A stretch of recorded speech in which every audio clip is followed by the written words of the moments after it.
অন্যরকম একটা ডাটার ডাল একটু চিনি দিব নামানোর আগে।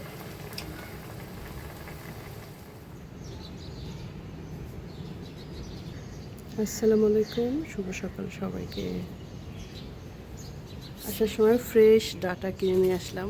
এই দেখ কত মোটা ডাটা। এই ডাটাগুলা দিয়ে কী রান্না করে খাবো। এই গোড়াগুলা দিয়ে ডাল খেতে আমার ভালো লাগে। অনেক কিন্তু মোটা অনেক অনেক মোটা ডাটাগুলা। কি গুড মর্নিং। ডাটা জানতে এসে শুকে দেখতেছে। কোনো কিছু আনলে সে আগে শুকে দেখবে জিনিসটা কি। জিনিসটা হলো ডাটা। রুটি করবো এখন।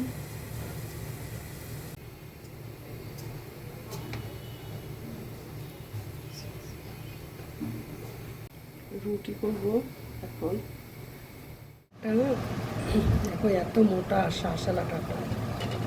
গোড়াগুলা দিয়ে ডাল রান্না করবো আর এটা দিয়ে চচ্চড়ি ভাজি দেখা যায় খেতে দিয়ে ভালো লাগবে খেতে। একটু ভালো কালো জিরা দিয়ে সরিষা বাটা দিয়ে ভাজি করলেও ভালো লাগবে।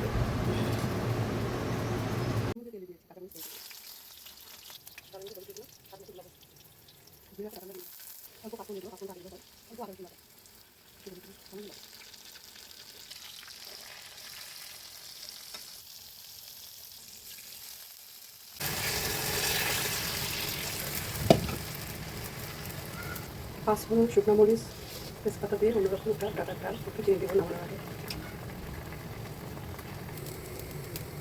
দেখো ডালটা হয়ে গেছে।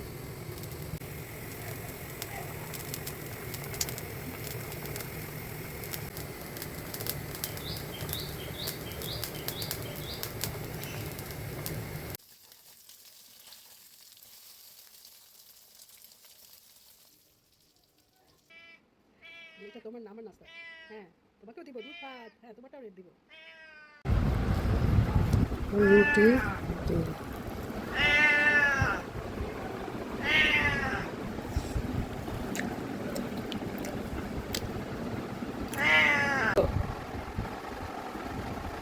খেয়েছো? খেয়েছো তুমি? হুম, শের খান, আমার শের খান খেয়েছো তুমি?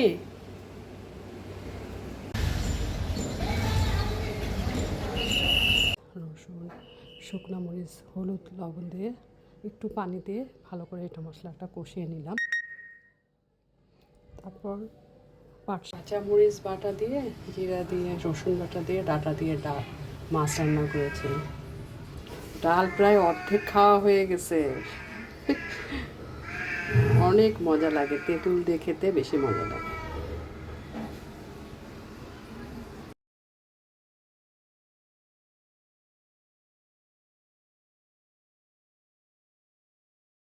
শাক ভাজি আর শুকনো মরিচ 3-4টা লাল করে ভেজে নিলে তো আরও ভালো লাগে খেতে।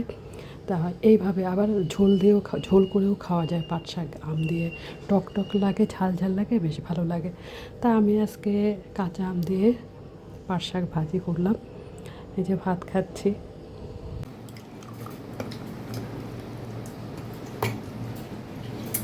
গরমে দুপুরে খাওয়ার শেষে আমরস, চিনি, বিট লবণ, একটু লবণ দিলে কিন্তু এই আমগুলা খেতে ভালো লাগে। এভাবে